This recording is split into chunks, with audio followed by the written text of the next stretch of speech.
Hello, School Street. Today is the big day. I get to do the reveal of the book that we're going to read. Let's see if your guesses were right. The clues were ping pong ball, motorcycle, and mouse. And I think some people were on the right track. So we're going to read this book all together with GGB. So once we get it, don't read ahead or fall behind. We made just a small amount of pages to read each night so that all our friends at GGB can do that too. And there are going to be trivia questions each day that'll go along with the reading. So, are you ready? Okay, teachers, get your blue bag out. Kids, watch your teacher right now.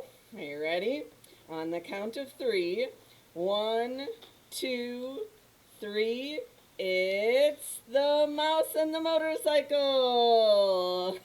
Were you right? All right, some people were right. That's good. So, this is so fun. This is a classic book. It is by the beloved author Beverly Cleary. She just passed away March 25th. We picked this book before that even happened, but what a great way to remember her. She was 104 years old and wrote so many great children's books. Now I can tell you that our pet mouse's name is Ralph. Some of you were asking yesterday, and I said, nope, if I tell you his name, that would give it away. So now you know his name is Ralph. If you don't have anyone to read with at night, there are recordings, there are readings that you can do on the Library Canvas page. So if you get onto my Library Canvas button, there is a module now that says listen every night. You could do the readings with the recording that are on there. Online students, you will pick up your books. If it's okay with your mom and dad, ask them if they could come anytime today or tomorrow. Your books are out by the front doors of School Street. Your name is there. You can cross off your name and take one book for yourself so that you have one to read as well.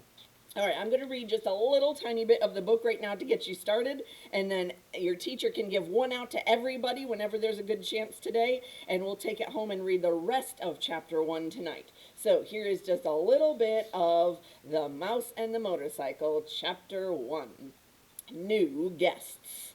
Keith, the boy in the rumpled shorts and shirt, did not know he was being watched as he entered room 215 of the Mountain View Inn. Neither did his mother and father, who both looked hot and tired. They had come from Ohio and for 5 days had driven across plains and deserts and over mountains to the old hotel in the California foothills, 25 miles from Highway 40.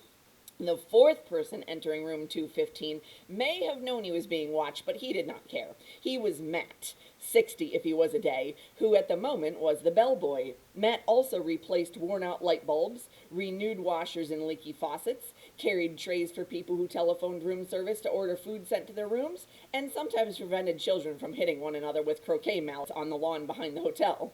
Now, Matt's right shoulder sagged with the weight of one of the bags he was carrying. Here you are, Mr. Gridley, rooms 215 and 216, he said, setting the smaller of the bags on a luggage rack at the foot of the double bed before he opened a door into the next room. I expect you and Mrs. Gridley will want room 216. It's a corner room with twin beds and a private bath. He carried the heavy bag into the next room where he could be heard opening windows. Outside, a chipmunk chattered in a pine tree, and a chickadee whistled "Phoebe." The boy's mother looked critically around the room, 215, and whispered, I think we should drive back to the main highway. There must be a motel with a vacancy sign someplace. We didn't look long enough.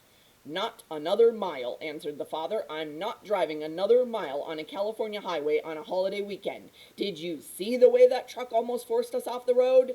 Dad, did you see those two fellows on motorcycles? Began the boy and stopped, realizing he should not interrupt an argument. But this place is so old, protested the boy's mother, and we have only 3 weeks for our whole trip. We had planned to spend the 4th of July weekend in San Francisco, and we wanted to show Keith as much of the United States as we could. San Francisco will have to wait, and this is part of the United States. Besides, this used to be a very fashionable hotel, said Mr. Gridley. People came from miles around. 50 years ago, said Mrs. Gridley, and they came by horse and buggy. The bellboy returned to room 215. The dining room opens at 6:30, sir. There is ping pong in the game room, TV in the lobby, and croquet on the back lawn. I'm sure you'll be very comfortable. Matt, who had seen guests come and go for many years, knew there were two kinds. Those who thought the hotel was a dreadful old barn of a place, and those who thought it charming and quaint, so quiet and restful. Of course we will be comfortable, said Mr. Gridley, dropping some coins into Matt's hand for carrying the bags. But this big old hotel is positively spooky, Mrs. Gridley made one last protest. It is probably full of mice. Matt opened the window wide. Mice? Oh, no, ma'am. The management wouldn't stand for mice.